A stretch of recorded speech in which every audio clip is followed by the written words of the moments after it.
The door slammed shut in the draft. The curtains were dancing in the wind. And the bed. The bed was empty. 55 minutes. That is all it took to turn a quiet family dinner into the most baffling mystery of the modern age. We are stepping into a timeline that refuses to make sense. We have a father who changed his story about how he entered the room. We have a witness who claims to have seen a suspicious individual, yet she walked right past two men who never saw her. And we have a window that was supposed to be closed, standing wide open to the night. Tonight, we are not just telling a story. We are dissecting the silence between the checks. We are looking for the truth hiding in the contradictions. But before we open the case file, please take a moment to hit that like button and subscribe to the channel. Join our community as we try to solve the puzzle of what really happened in those 55 minutes. Let's begin. The decision that would dismantle their lives was not made with malice, but with a casual, terrifying complacency. It was May 3rd, 2007. The evening began not with a scream, but with the quiet, rhythmic mechanics of a bedtime routine that had been performed hundreds of times before. Inside apartment 5, the air was still. The heat of the day lingered in the rooms, heavy and suffocating despite the sun having retreated hours ago. The mother moved through the small space with efficiency. She was tired. The day had been consumed by the rigorous demands of 3 small family members, a constant cycle of feeding, monitoring, and entertaining. Now the objective was silence. She placed the pair in their resting areas in the center of the room. They were already drifting off their breathing, deepening into the heavy rhythm of sleep. The central figure lay in the single bed pushed against the far wall. She was clutching her soft toy, a cat, the one object that was non-negotiable for sleep. The father stood near the doorway watching. There was a brief discussion about the logistics of the evening. They were dining at the Tapas restaurant, a location that sat approximately 82 meters away from the front door of their apartment. In their minds, this distance was negligible. It was not a journey. It was a stone's throw. They reasoned that it was no different than dining in a large garden while the occupants slept upstairs in a house. This justification was the foundation of the tragedy. They had convinced themselves that proximity equaled safety. They secured the room. The window was the primary concern. The shutters were heavy metal designed to block out the light and heat. The parents ensured they were down. The window itself was closed. The room was plunged into darkness, save for the sliver of light creeping in from the living area. The mother adjusted the door to the occupants' bedroom. She did not close it completely. She left it slightly ajar, creating an angle of roughly 45 degrees. This was a calculated move. It allowed light to filter in, so the occupants wouldn't wake in total darkness, and it allowed sound to travel out. If one of them cried, the parents believed the sound would carry. At 8:30 in the evening, the preparations were complete. The occupants were asleep. The silence in the apartment was absolute. The parents moved to the rear of the unit towards the patio doors. These doors were sliding glass, the only barrier between the sleeping occupants and the public footpath that ran along the back of the complex. This was the moment of the critical error. The parents exited through these patio doors. They pulled them shut, listening for the click of the latch engaging, but they did not lock them with a key. They could not lock them from the outside. To lock the patio doors would require one of them to exit through the front door, walk around the block, and lock the back from the inside, leaving the apartment entirely sealed. They chose convenience. They left the patio doors closed but unlocked to facilitate the checking system they had devised with their friends. They stepped out. The transition from parent to diner took seconds. They walked the short distance to the restaurant, leaving the apartment silent, the back door vulnerable, and the 3 occupants inside. They arrived at the table at 8:35. Their friends were already gathering. The mood was light. They ordered drinks. The conversation shifted away from occupants, away from schedules, settling into the easy rhythm of adults on vacation. But the clock was already ticking against them. The security of apartment 5A was an illusion. It was a ground floor corner unit accessible from 2 sides. While the parents sat pouring wine and breaking bread, believing they were in control, the apartment stood exposed. The unlocked patio door was not just an entrance, it was an invitation. The timeline had begun. 30 minutes passed. The group at the table laughed and ate, their voices carrying in the night air, but not far enough to reach the sleeping occupants. The checking system was in motion. At 9 o'clock, the father pushed back his chair. It was his turn. He stood up, leaving the warmth of the group, and began the walk back to apartment 5A. The walk took less than 60 seconds. He moved with purpose, not looking around, his mind likely already anticipating the return to his wine and meal. He reached the apartment at 9:05. This moment would become the most scrutinized 5 minutes in the history of the investigation. Here the narrative fractures. In the chaos that followed days later, the father would struggle to recall the exact mechanics of his entry. Did he use the key on the front door, the door that opened directly onto the street? Or did he use the unlocked patio doors at the rear? The same route they had taken to leave. This confusion created a blur in the timeline, a discrepancy that investigators would later tear apart. If he used the front door, he would have had to unlock it, check, and then lock it again. If he used the patio doors, the path was clear. Regardless of the entry point, he was inside. The apartment was silent. He walked to the threshold of the occupant's bedroom. He did not enter the room fully. He stopped at the door. The light from the living area cut across the floor. He looked at the beds. The pair were asleep in their travel cots. He could see their forms rising and falling. He looked to the single bed against the wall. His person was there. She was lying on her side, the soft cat tucked under her arm. The blankets were pulled up. She was motionless, deep in the heavy sleep of a tired individual. The father felt a surge of relief, the validation of their system. They were safe. They were sleeping.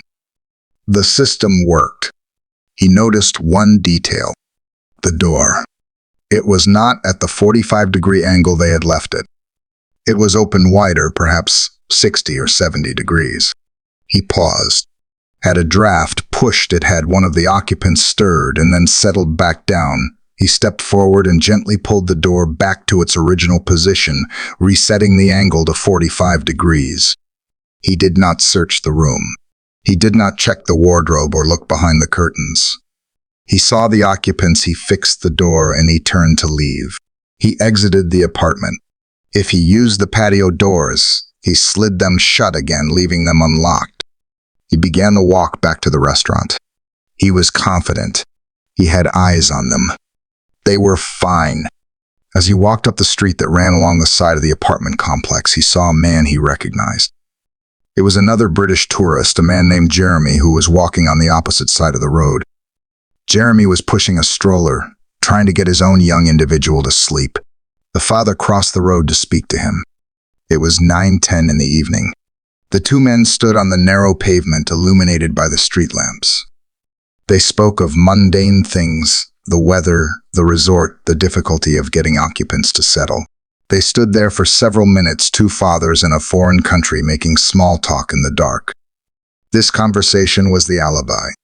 It placed the father outside the apartment at a critical juncture. But while they spoke facing each other, their attention was focused on their conversation. They were standing on a street that was the primary route away from apartment 5A. While they talked, a woman named Jane, one of the friends from the dinner table, left the restaurant to check on her own occupants. She walked up the hill. She later claimed that at 9:15, while the father and Jeremy were talking, she saw a man walking quickly across the top of the road carrying a small figure. This was the collision of narratives. The father and Jeremy did not see Jane. Jane did not see them. And yet, she saw a man carrying an individual away from the apartment block. The father, standing just yards away, remained oblivious, believing his person was safe in her bed because he had seen her 10 minutes ago. He finished his conversation with Jeremy and walked back to the restaurant, sitting down at his table, unaware that the countdown had already reached 0. The window of opportunity had opened and closed, and he'd been standing right outside looking the other way. The timeline was fracturing, splitting into two competing realities on a single narrow street. It was 9:15 in the evening. At the restaurant table, Jane stood up. She was one of the 7 friends dining together, and the time had come for her rotation. She needed to check on her own occupants, who were sleeping in a different part of the complex. She left the warmth of the group and began the walk up the incline that led away from the pool area and onto the public road. Her route took her directly past the intersection where the father and Jeremy were currently standing and conversing. This specific geography is crucial. The street was narrow, flanked by parked cars and walls, creating a corridor where visibility should have been absolute. To reach her destination, Jane had to walk along this corridor. As she ascended the road, her attention was drawn to a figure crossing the intersection ahead of her. She later described the moment with chilling clarity. A man was walking across the top of the road, moving away from the area of apartment 5A. He was not running, but he was moving with a distinct, hurried purpose. He carried a burden in his arms. Jane stopped. She observed the man. He was white, perhaps 35 to 40 years old. He wore beige trousers and a dark jacket, but it was what he carried that seared the image into the investigation. Lying across his arms, held in a horizontal position, was a small individual. The figure was barefoot, wearing light-colored sleepwear with a pattern. The sleeping figure rested heavily against the man's side, suggesting a deep sleep. The man did not look around. He did not hesitate. He simply marched across the junction and disappeared into the darkness of the side streets. Jane watched him go. In that moment, the sight did not trigger an alarm. She assumed it was a parent carrying a sleeping family member home from the night center or a late dinner. It was a domestic scene out of place only in its timing. She continued on her way to check her own family, satisfied that she had merely witnessed a mundane act of parenting. However, this sighting created the most baffling paradox of the entire case. At the exact moment Jane claimed to see this man carrying the individual, the father and Jeremy were standing on the street corner mere feet away. Jane had to walk past them to see the man. The man had to walk near them to cross the road. Yet the father and Jeremy saw nothing. They did not see the man in the beige trousers. More disturbingly, they did not see Jane. In their accounts, the street was empty, save for themselves. They were 2 men talking in the quiet of the evening, undisturbed. Jane, conversely, did not recall seeing the 2 men standing there. This was the invisible witness problem. How could 3 adults occupy a space no wider than a standard room and fail to register each other if Jane was there? Why did the men not see her if the men were there? How did Jane miss them? And if the man with the small figure existed, how did he slip past 2 witnesses standing sentinel at the corner? This contradiction threatened to collapse the entire timeline. Either the father and Jeremy were so engrossed in conversation that they missed a woman and a suspicious individual walking by, or Jane was mistaken about the time or the location. Or perhaps most terrifyingly, the abduction was taking place in a silence so complete that it slipped through the gaps of perception entirely.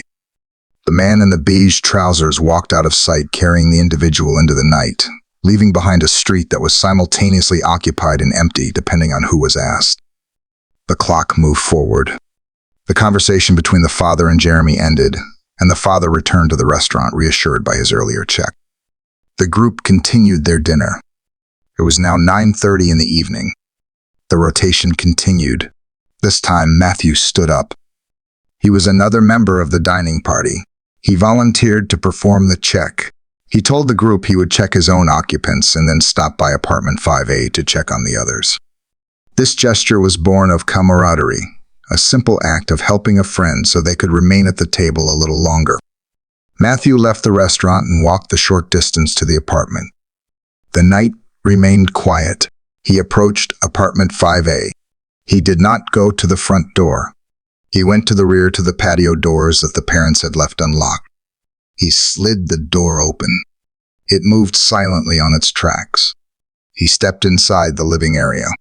The apartment was still. There was no sound of crying, no movement. The heavy silence of the room convinced him that everything was in order. He walked to the door of the occupant's bedroom. The door was open. He stood at the threshold. He did not step inside. He did not turn on a light. He relied on the ambient gloom to verify the safety of the three occupants. He looked toward the center of the room. He could see the travel cots. He could see the shapes of the pair still asleep, their breathing rhythmic and soft. He then looked toward the single bed against the wall. From his angle in the doorway, the bed was in shadow. He did not walk over to it. He did not lean in to check for the rise and fall of a chest. He listened. The room was quiet. In his mind, silence equaled safety. If an individual was missing or if an individual was in distress, there would be noise. Therefore, he reasoned the individual must be asleep in the bed. He turned around.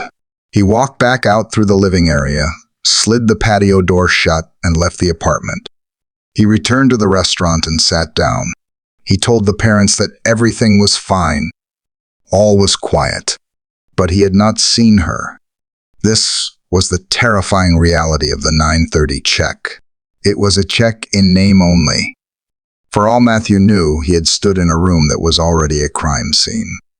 The victim could have been gone. The bed could have been empty. The blankets stripped back, the window already open. Or even worse, the intruder could have been inside the room at that very moment, pressing himself against the wall in the darkness, holding his breath as Matthew stood in the doorway, waited, and then turned away.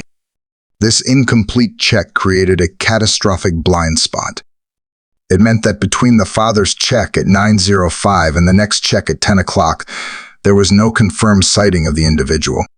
For 55 minutes, the apartment was effectively unmonitored. The checking system designed to provide constant security had failed. It had provided only the illusion of supervision. Matthew rejoined the conversation, pouring another glass of wine, unaware that his assurance of all quiet was the final seal on the tragedy. The window of opportunity had not just opened, it had been left wide open for nearly an hour, covered only by assumptions and silence. The clock struck 10 in the evening. At the tapas restaurant, the mood was winding down. The dinner had been long and relaxed, punctuated by the regular intervals of parents leaving and returning. Now it was the mother's turn. She stood up from the table. She did not feel any sense of premonition. The report from Matthew 30 minutes earlier had been clear: silence, stillness, safety. She believed she was simply going to confirm what she already knew. She walked the short path back to apartment 5A. She entered through the same rear patio doors that had been used all evening. She slid the glass door open and stepped into the living area. The apartment was quiet. The silence that Matthew had reported was still there, heavy and unbroken. She stopped for a moment, listening. There was no sound from the pair. There was no sound from the single bed. She walked toward the occupant's bedroom.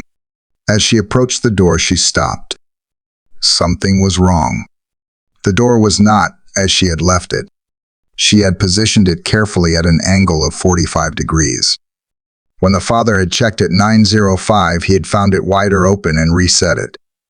Now the door was standing wide open, flush against the wall. She felt a flicker of confusion. Had the father left it that way? Had Matthew? She stepped forward to reach for the handle. Her intention was to close it back to the preferred angle. As her hand moved toward the wood, a sudden powerful force took the decision away from her. A draft, strong and unexpected, swept through the room. It caught the door and slammed it shut with a violence that shattered the silence. The mother froze. The draft had come from inside the bedroom. For a door to slam with that velocity, there had to be a vacuum, a flow of air pulling from one side to the other. In a room where the window and shutters were supposed to be sealed, such a draft was impossible. She gripped the handle and pushed the door open again. She stepped into the room. The wind hit her face. She looked across the darkened space toward the far wall. The curtains which she had drawn closed hours ago were moving. They were blowing inward, lifting and falling in the breeze. She walked to the window. The impossible had happened. The heavy metal shutter, which could only be raised from the inside using a strap, was all the way up. The glass window itself was slid open to its widest extent. The barrier between the sleeping occupants and the street outside was gone. The room was entirely exposed to the night. Her eyes snapped to the single bed. It was empty. The blankets were pulled back. The pillow was bare. Panic did not hit her instantly. Her first thought was logical, a desperate attempt to rationalize the anomaly. She thought the individual had woken up and wandered into the parents' bedroom. She turned and ran to the other room. She checked the double bed. It was smooth and empty. She checked the bathroom. Empty. She checked the wardrobes. Empty. She ran back to the occupant's bedroom. She went to the single bed again, her mind racing, searching for a sign that she was mistaken. She looked at the pillow. There, lying on the mattress, was the soft cat toy. The person never slept without it. If she had wandered off, if she had woken up and gone looking for her parents, she would have taken the cat. The toy lay there abandoned.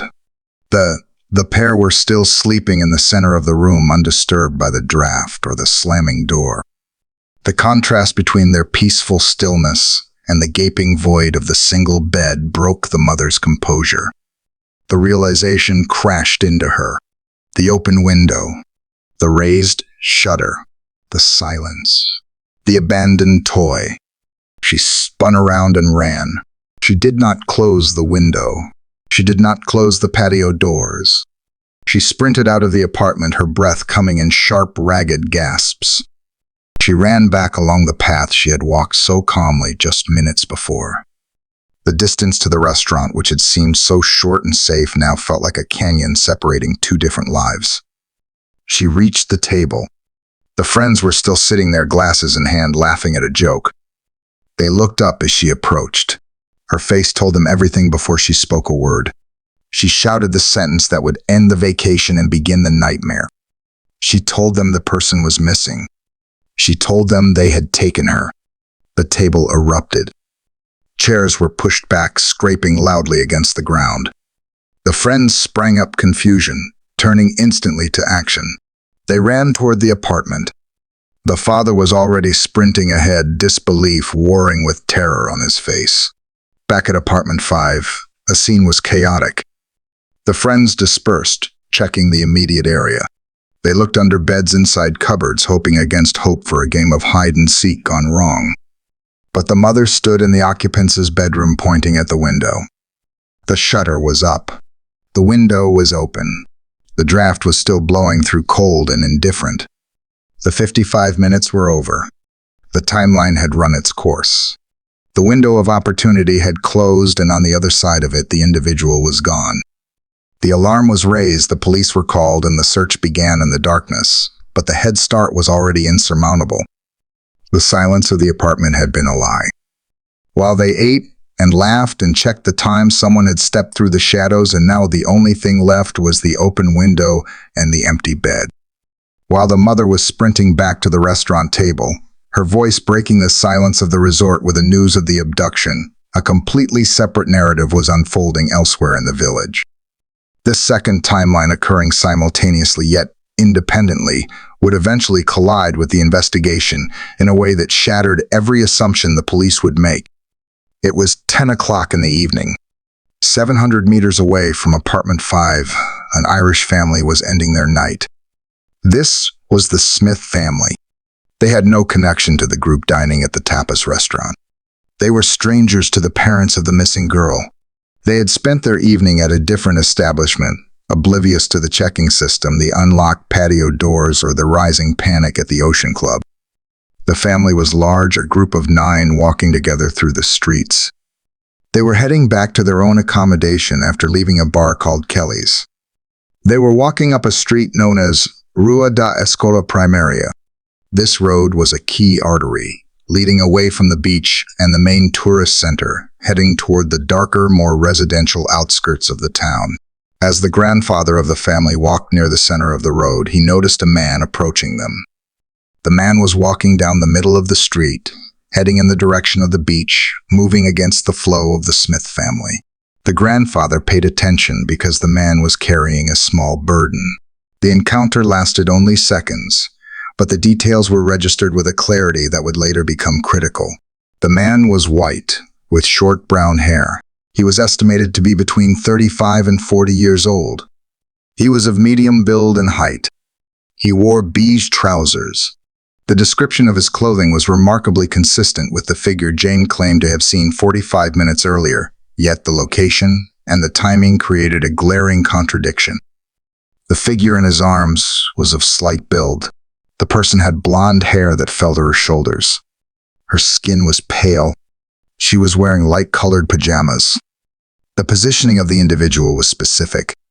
She was not being cradled in a protective upright embrace, as a parent might hold a waking individual. She was carried in the man's arms. Her head rested heavily against his side, and her legs resting calmly. She appeared to be in a very deep slumber. She did not stir as the man walked. She did not lift her head. The man did not look like a tourist returning from a late dinner. There was no family walking with him, no wife, no other occupants. He was alone. His demeanor was not one of casual leisure. He did not make eye contact with the large Irish family filling the street. He kept his head down, his gaze fixed on the road ahead. He did not acknowledge them, nor did he attempt to move to the sidewalk to let them pass more easily. He simply walked through their midst, a silent figure cutting a straight line through the night. The grandfather watched him pass. The thought crossed his mind that it was late for such a small person to be out, but he rationalized it quickly. It was a holiday village. Routines were relaxed. Perhaps the individual was sick or simply exhausted from a day in the sun. The man vanished into the darkness behind them, heading toward the beach area and the ocean beyond. The Smith family continued their walk, unaware of the significance of what they had just witnessed. They returned to their apartment and went to sleep. They did not know that, at that exact moment, less than a kilometer away, a mother was standing in an empty bedroom screaming that her person had been taken. This sighting created a catastrophic problem for the timeline. If the man seen by Jane at 9:15 was the perpetrator, he would have had 45 minutes to flee. Why would he still be walking through the streets of the village less than a kilometer from the crime scene nearly an hour later? It defied logic. A suspicious individual would seek to put distance between themselves and the location of the crime immediately. To be lingering in the area walking openly down a street was risky to the point of absurdity. However, if the Smith sighting was the true abduction, it meant the timeline was even tighter than anyone realized. It meant that the perpetrator had taken the individual moments before the mother entered the room at 10 o'clock. It suggested a near miss of terrifying proximity. It implied that, as the mother was discovering the open window and the empty bed, the man was walking away with her person. The two events separated not by hours but by mere minutes and a few hundred meters of pavement. The family did not report the sighting immediately. They left the country days later, still unconnected to the fervor of the search. It was only when they returned home to Ireland and began to process the news reports that the pieces fell into place. The description of the pajamas, the age of the girl, the blonde hair, the time. The realization hit them with the force of a physical blow. They had likely walked past the suspect and the individual, and they had let him pass without a word. The man in the beige trousers had walked out of the story and into the void, taking the truth with him. The first 60 minutes following the report of a missing individual are known in law enforcement as the golden hour. It is a finite, critical window of time where the evidence is fresh, the trail is hot, and the likelihood of recovery is at its highest. In the case of Apartment 5, this hour was not just lost, it was dismantled minute by agonizing minute by a cascade of errors and confusion. The alarm had been raised at the restaurant and the wave of panic surged back to the apartment. The preservation of the crime scene was the immediate casualty. In a professional investigation, the apartment would have been sealed instantly. Tape would have been placed across the door. No one would have been permitted to enter. The floor, the door handles, the bedding, and the window frame would have been treated as sacred ground holding the invisible fingerprints and DNA of the perpetrator. Instead, the apartment became a thoroughfare. In the desperate initial search protocol collapsed under the weight of human emotion. The parents, the friends, and resort staff rushed into the unit. They were driven by the frantic hope that the individual was hiding, that she was merely stuck behind a sofa or curled up in a wardrobe. They opened cupboards. They looked under beds. They touched surfaces. Crucially, The timeline of contamination began immediately. The friends entered the occupant's bedroom. They touched the door handle that the perpetrator might have used. They touched the window shutter that had been raised. They touched the curtains. One person even leaned out of the window to look for signs of a ladder or footprints potentially compromising the exact point of entry and exit. With every footstep on the tiled floor, microscopic evidence was being ground into dust or overlaid with the shoes of the search party. The local police arrived later. These were not specialized detectives, but patrol officers. Their training was for general public safety, not complex forensic preservation. When they arrived, they did not immediately evict the crowd from the apartment. They too walked through the scene. They listened to the parents' account, but their initial assessment was based on the most common statistic: occupants wander off. This assumption dictated the strategy. Instead of locking down the village and treating the apartment as the site of a felony, the focus turned to a physical search of the immediate perimeter. The officers believed the individual had woken up, found the parents gone, and walked out into the night to find them. They directed the search toward the pool, the gardens, and the roads. While this was happening, the true clock was ticking on the escape routes. The village was a porous grid of streets leading to main roads. A vehicle could travel 10 kilometers in 15 minutes. In 30 minutes, a car could be on the highway. In 2 hours, it could be crossing the border into Spain. The border was the second critical failure. The mechanism to alert border control and port authorities was not triggered immediately. The assumption that the individual was lost rather than taken meant that the urgency to close the net was absent. The roads leading out of the village remained open. There were no roadblocks. There were no checks on vehicles leaving the resort area. The man seen by the Smith family carrying the individual toward the beach area had an open path. If he had a vehicle waiting or if he moved to a boat, there was absolutely nothing standing in his way. Back at the apartment, the chaos continued. The parents were adamant. They told the officers repeatedly that the individual would not wander. They pointed to the heavy shutter, which was too difficult for a small individual to raise. They pointed to the pair still sleeping in the center of the room. Why would she leave them? Why would the person leave the soft cat toy? The logic of the parents clashed with the procedural inertia of the police.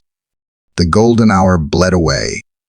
By the time the specialized criminal investigation police were notified and began their journey to the village, hours had passed. The timeline of the abduction had grown cold. The physical evidence in the apartment had been contaminated by the shoes and hands of nearly 20 different people. The scent trails were confused. The fingerprints were overlaid. The search spread outward, becoming frantic and disorganized. Staff and tourists roamed the streets, shouting the individual's name. This noise, while well-intentioned, added to the confusion. If the individual was nearby and crying, her voice would have been drowned out by the chorus of searchers. If a perpetrator was still in the vicinity, hiding in the shadows, the chaotic movement of the crowd gave him ample warning to stay hidden or to move when the coast was clear. By the time the sun began to rise, the reality of the situation had set in. The apartment was finally taped off, but it was too late. The integrity of the scene was gone. The roads had been open all night. The borders had been porous. The parents stood outside, the adrenaline of the initial panic turning into a cold, crushing dread. The system had failed to react to the crime as a crime. They had treated a disappearance like a game of hide and seek, and in doing so, they had given the perpetrator the greatest gift possible: time.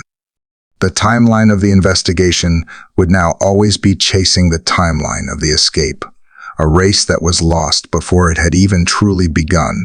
The chaos of the initial search eventually gave way to the sterile, rigid atmosphere of the police inquiry. The transition was abrupt. The parents and their 7 friends were moved from the frantic energy of the resort to the cold bureaucracy of the investigation rooms. This was where the timeline, previously a fluid series of actions and checks, had to be solidified into a legal record. It was here, under the harsh, fluorescent lights of the interview room, that the first cracks in the narrative began to appear. The process was hampered immediately by the barrier of language. The local investigators spoke Portuguese. The group spoke English.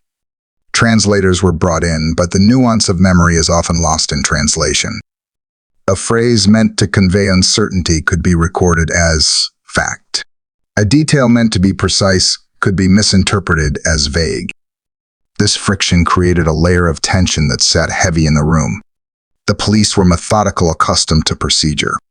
The group was traumatized, operating on adrenaline and guilt. The two sides were not collaborating. They were colliding. The father sat for his first formal statement on May 4th, just hours after the disappearance. He was exhausted, his mind racing to reconstruct the events of the previous evening. The investigator asked him to walk through his movements during the 905 check. This was a critical moment. The investigator needed to establish the point of entry. In this first recorded statement, the father was specific. He stated that he had entered apartment 5A using his key.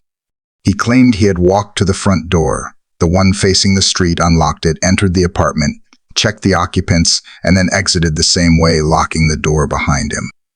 This detail was pivotal for the police. If the front door was locked and the patio door was closed, the apartment was a fortress. It implied that any intruder would have had to force their way in, likely leaving marks on the shutters or the window mechanism. It supported the theory of a predatory break-in. The police recorded this. It became the foundational fact of the file. However, 6 days later, on May 10th, the father returned for a second interview. The shock had begun to wear off, replaced by the grinding reality of the investigation. He needed to correct the record. He told the investigators that his first statement was wrong. He had not used the front door. He had not used a key. He had, in fact, entered through the rear patio doors, which had been left unlocked the entire evening. The investigators stopped writing. They looked at him. This was not a minor adjustment. It was a fundamental alteration of the security dynamics. If the patio doors were unlocked, the apartment was not a fortress. It was an open thoroughfare. It meant that anyone, a predator, a thief, a wanderer, could have slid the door open, stepped inside, and taken the individual without leaving a single scratch on a lock or a shutter. Why had the story changed? The investigators asked this repeatedly. Was it the fog of trauma? Had the father simply confused the 905 check with a different night? Or was the change a reaction to the lack of forced entry evidence found by the forensic team? The police began to look at the father not just as a victim, but as a witness whose reliability was fracturing. The scrutiny then widened to the rest of the group, the Tapa 7. The police separated them, interviewing them individually to see if their timelines aligned. They asked about the checking system. They asked about the alcohol consumption. They asked about the intervals. A pattern emerged that frustrated the detectives. The group's timeline was almost too perfect. The checks were listed at precise intervals. The movements were coordinated. Yet within this rigid structure, there were gaping holes. The invisible witness problem was dissected. How could Jane see a man carrying an individual at 9:15, yet fail to see the father and Jeremy standing feet away? The police pressed Jane on this. She remained adamant about what she saw, but she could not explain the blindness regarding her friends. The tension in the room shifted from cooperation to suspicion. The police began to view the group's solidarity not as mutual support, but as a defensive wall. Why were they so insistent on the timeline? Why was the description of the perpetrator so vague, yet the timing of the sighting so precise? The door discrepancy became the anchor of the police's skepticism. They theorized that if the father could be wrong about how he entered the apartment, what else was he wrong about? Did he actually check the occupants at 9:05? Did he actually look at the single bed? Or had he, like Matthew later, would simply stood in the doorway and assumed silence meant safety? The interrogation room became a pressure cooker. The parents felt the shift. They realized the questions were no longer just about finding their person. They were about testing their credibility. The police were looking for contradictions. They were looking for a lie. By the end of the week, the relationship between the group and the local authorities had soured completely. The police believed the group was withholding information or covering up negligence. The group believed the police were incompetent and wasting time blaming the parents instead of hunting the criminal. This breakdown in trust was catastrophic. Instead of working as a single unit to solve the crime, the investigation split into two opposing forces. The police started building a profile of the parents based on the changed statement. The parents started running their own media campaign, bypassing the police to appeal directly to the public. The change of the story regarding the door was just a few sentences in a transcript, but it steered the entire investigation away from the search for a stranger and toward the people inside the room. The seed of the arguido status, the formal suspect status, had been planted. It grew in the silence of the interview room, fed by the inconsistencies of memory and the unforgiving nature of a timeline that refused to make sense. The father walked out of the station, the correction made, but the damage to his credibility was permanent. The investigation had turned inward. The investigation had reached a deadlock, suffocated by the contradictions of the timeline. To break the paralysis, the detectives returned to the physical reality of the street. They needed to solve the riddle of the invisible witness. The discrepancy between Jane's sighting of a suspicious individual and the father's conversation with Jeremy had to be resolved not on paper, but on the pavement. A team of investigators staged a reconstruction. They positioned an officer to stand where the father and Jeremy had stood at 9:15. They positioned another officer to walk the path Jane had taken. They measured the width of the road. It was less than 12 feet across. The sightlines were clear and unforgiving. As the officer walking Jane's route approached the intersection, the problem became physical and undeniable. There was no blind spot. For Jane to walk past the corner without seeing the two men was optically impossible. For the two men to stand there and not see Jane was equally impossible. The street was too narrow, the lighting too sufficient. The three people occupied the same small box of space at the same alleged time. The detectives realized that two realities were being presented and they could not coexist. Either the conversation between the father and Jeremy did not happen at that time, or Jane was not there at 9:15. Or there was a third variable that no one had considered. The breakthrough came not from the crime scene, but from the guest list. The police began to widen their interviews, moving beyond the immediate circle of the parents and their friends. They began to question every British tourist who had been staying at the resort during that week. They were looking for a man who fit the description Jane had provided: white, mid-30s, beige trousers, carrying an individual. They found him. His name was not on the initial list of suspects. He was a tourist, a father on vacation with his own family. He came forward to explain his movements. On the night of May 3rd, he had been dining at the resort. At approximately 9:15 in the evening, he had left the restaurant to collect his family member from the resort's night center. He described his walk back to his apartment. He was wearing beige trousers. He was carrying his person in his arms because she was tired.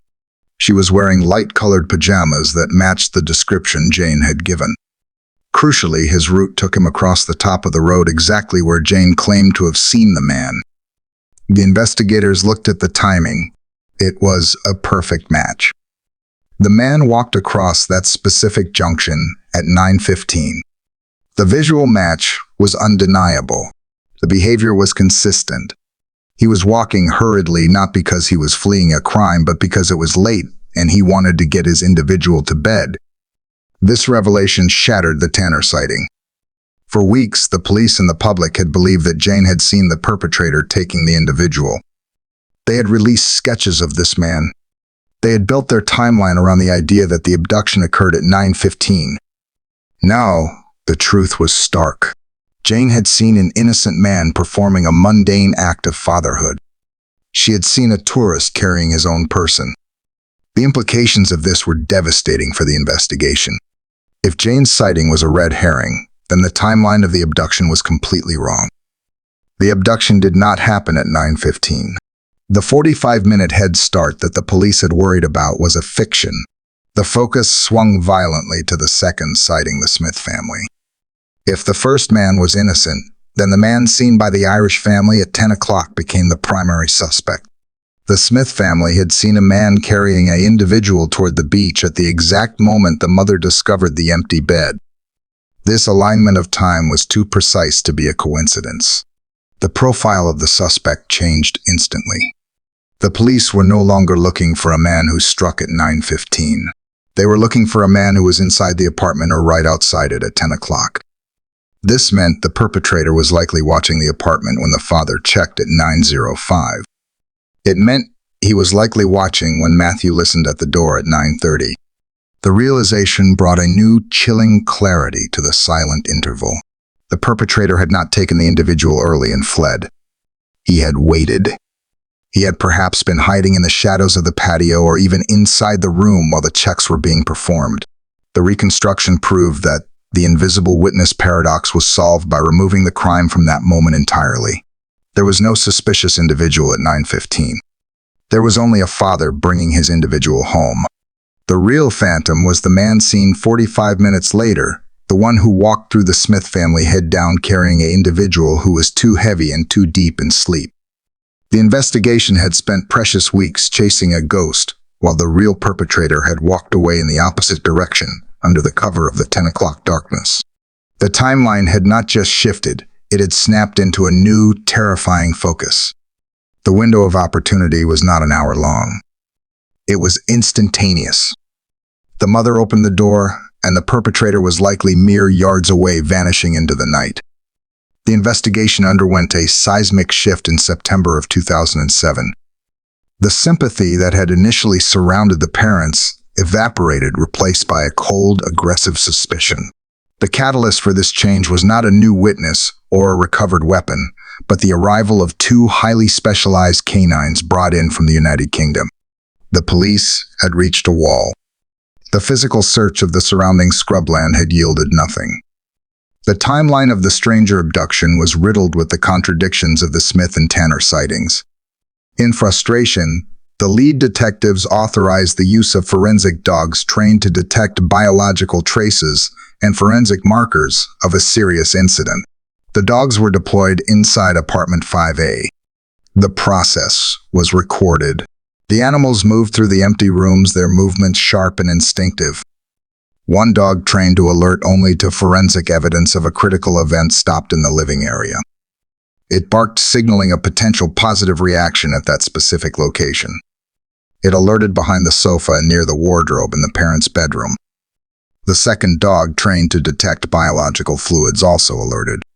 The specific locations of these alerts, the living room and the garden area, sent a shockwave through the investigation. Then the police directed the dogs to the vehicle the parents had rented, a car hired 25 days after the disappearance. The dogs alerted to the key fob and the boot of the car. For the detectives, this was the turning point. The narrative of abduction was discarded. The theory shifted to a domestic tragedy concealed as a crime. They hypothesized that an accident had occurred in the apartment, and the timeline of the checks was a fabrication designed to construct an alibi while the evidence was hidden and later moved. The interrogation that followed was brutal. The mother and father were separated.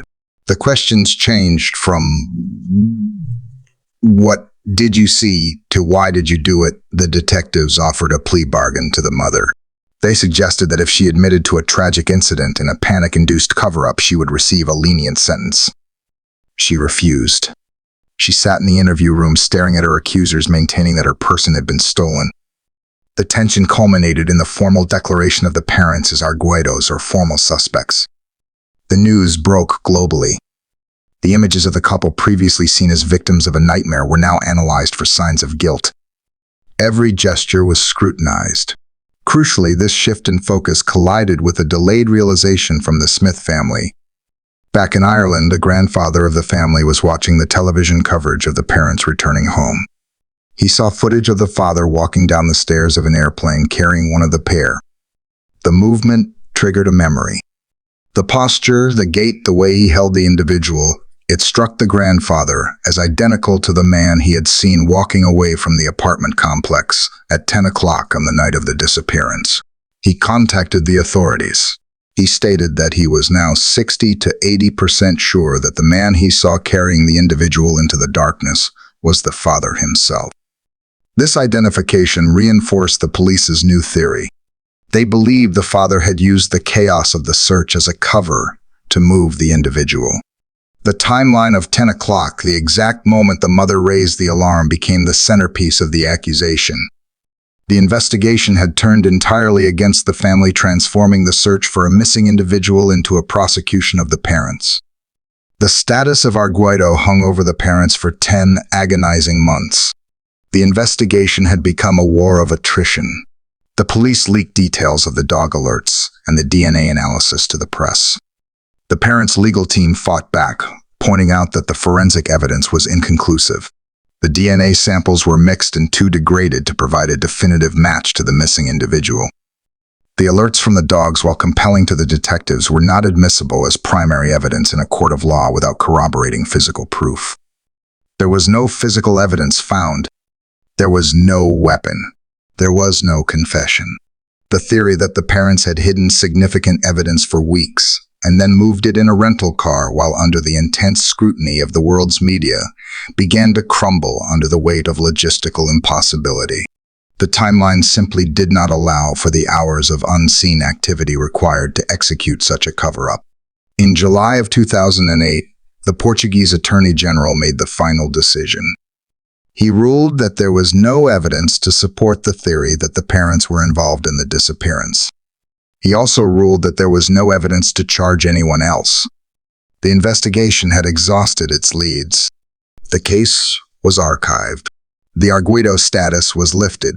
The parents were legally cleared, but the court of public opinion remained fiercely divided. They returned to the United Kingdom, leaving behind a village that was forever scarred by the event. The file was closed, but it was not resolved. It sat in a vault, a testament to a failure of justice. The archiving of the case created a vacuum. Without an active police investigation, the search was left to private detectives hired by the family. These investigators chased leads that the police had discarded. They revisited the sketches of the suspicious men seen in the days prior. They looked again at the burglaries in the area. But without the power of arrest or the resources of the state, their efforts were limited. The mystery settled into a cold, stagnant silence. The theories continued to circulate: the botched burglary, the predator who watched the accident covered up, but none could be proven. The timeline of the 55 minutes remained the insurmountable obstacle. The invisible witness, Paradox, the Smith sighting, and the open window were pieces of a puzzle that had been forced together and then scattered again. The parents lived in the limo of the unknown, trapped between the hope of finding their person and the accusation that they had never lost her at all. Years passed. The case had become a relic, a story told in documentaries and articles, until a new signal emerged from the noise. It came from Germany. In 2013, a man was imprisoned for an unrelated crime. In a bar years later, while drunk, he made a confession to an acquaintance. He claimed to know what happened to the girl from the Ocean Club. This lead slowly worked its way through the international intelligence channels until it reached the German Federal Police. They began to build a profile of the man. He was a drifter, a transient who lived in a camper van. He had a history of burglary and drug offenses. Crucially, he had been living in the resort village of Praia de Luz in 2007. The investigators pulled the telecommunications data from the archives. They found a record that placed this man's cell phone near the Ocean Club on the night of May 3, 2007. Specifically, his phone had received a call at 7:32 in the evening. The call lasted 30 minutes. The tower that pinged the signal covered the area of apartment 5A. This was the first hard digital evidence placing a known criminal at the scene during the critical window leading up to the disappearance. The timeline of the drifter fit the theory of the watcher. He was known to break into holiday apartments. He knew the layout of the resort. He lived off the grid, moving his van between isolated spots on the coast, invisible to the tourist population. The German authorities announced they were investigating him for the ultimate crime. They did not charge him immediately, but they publicly stated they had concrete evidence that the victim was no longer with us. This announcement shattered the fragile hope the parents had held for over a decade. The drifter theory offered a solution to the timeline that did not involve the parents. It suggested that he had entered the apartment through the unlocked window or the patio doors while the parents were eating. The phone call ending at 802 placed him in the darkness just as the parents were putting the occupants to bed. He could have been observing. He could have waited for the quiet moment. The Smith sighting was re-examined through this lens. The man seen carrying the individual did not look like the drifter, but the police theorized he might have had an accomplice, or the sighting itself was mistaken identity, unrelated to the crime. The focus was now entirely on the van, the phone, and the dark history of a man who had moved through the village like a ghost. The investigation had traveled full circle from the parents back to the stranger in the shadows, but this time the stranger had a name. With the emergence of the German suspect, the investigation was forced to return to the physical starting point, the window of apartment 5A. For years, the open window and the raised shutter had been the subject of intense debate. The parents insisted they had found it open a sign of intrusion. The initial police theory had dismissed this, suggesting the shutter could not be raised from the outside without leaving forensic marks of which there were none. Now investigators looked at the mechanism again through the lens of a professional burglar. The suspect was not an opportunist. He was a career criminal who specialized in holiday resorts. Experts demonstrated that if the shutter was not fully latched from the inside, a common oversight in rental properties, it could be jimmied up silently from the exterior. This revelation changed the narrative of the entry. It was no longer about brute force, it was about finesse. The timeline of the suspect's phone activity became the blueprint for the crime. His phone was active in the sector covering the apartment at 7:32 in the evening. It remained there until 8:02. This 30-minute window perfectly overlapped with the time the parents were bathing the occupants and putting them to bed. The implication was chilling. The watcher was already there. He was not just passing by. He was stationary, likely observing the routine, noting the lights going off and waiting for the parents to leave. The narrative of the creepy incidents reported by other guests in the days leading up to May 3rd suddenly found a center of gravity. Several women had reported a man staring at the complex. Others had reported silent phone calls to their landlines, a common tactic used by burglars to check if a room was occupied. The investigation realized these were not random anomalies. They were reconnaissance. The 40-minute gap between the father's check at 9:05 and the mother's discovery at 10 o'clock was reanalyzed. If the suspect was watching, he would have seen the father leave. He would have seen Matthew enter at 9:30. The police theorized that the suspect might have been hiding in the shadows of the patio or even inside the occupant's bedroom while Matthew stood at the door. This theory of a hidden intruder added a terrifying layer to Matthew's incomplete check. If the suspect was already in the room crouching in the darkness, he would have held his breath as Matthew looked at the pair and assumed the silence meant safety. The intruder would have waited for Matthew to leave before making his move, taking the person and exiting through the window or the patio door into the cover of the night. The timeline of the cell phone data and the timeline of the checks locked together to form a picture of a crime committed not in haste, but with a terrifying, calculated patience. As the years ground on, the case ceased to be just an investigation and became a heavy, suffocating shroud over everyone involved. The village of Praia da Luz was transformed. It could no longer be a simple holiday destination. It was a crime scene frozen in the collective memory of the world. The stigma devastated the local economy, but the human toll was far greater. The Smith family back in Ireland lived with the gnawing ambiguity of their sighting. The grandfather's identification of the father had complicated the case.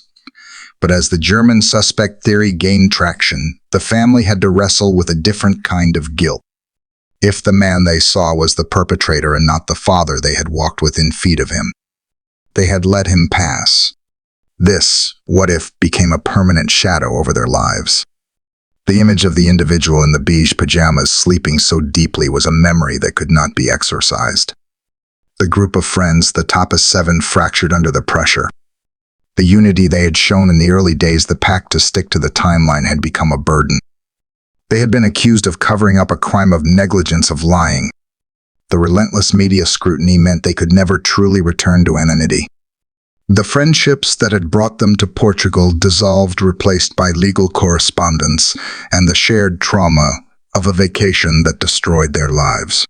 The jurisdictional war between the authorities created its own tragedy.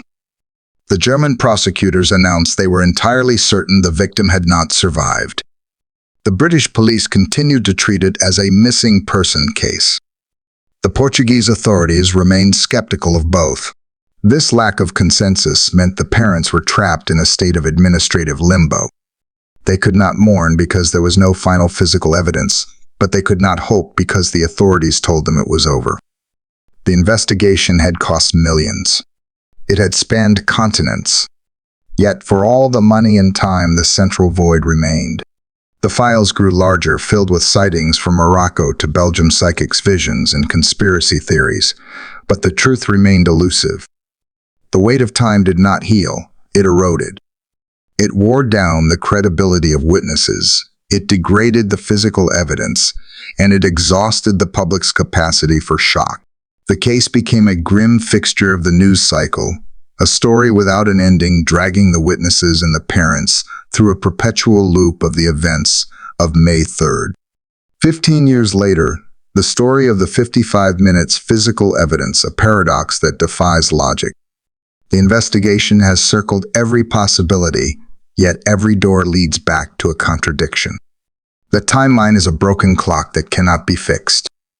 If Jane was right, the perpetrator struck at 9:15. But the man she saw was proven to be innocent. If the Smith family was right, the perpetrator struck at 10 o'clock. But this requires the criminal to be lingering in the streets with the victim for nearly an hour, a risk that seems suicidal. If the German suspect is the answer, he fits the profile and the location, but there is no forensic link to place him inside the room. No DNA. No fingerprints. Just a cell phone signal and a history of violence. The mystery essentially boils down to the silence of the room.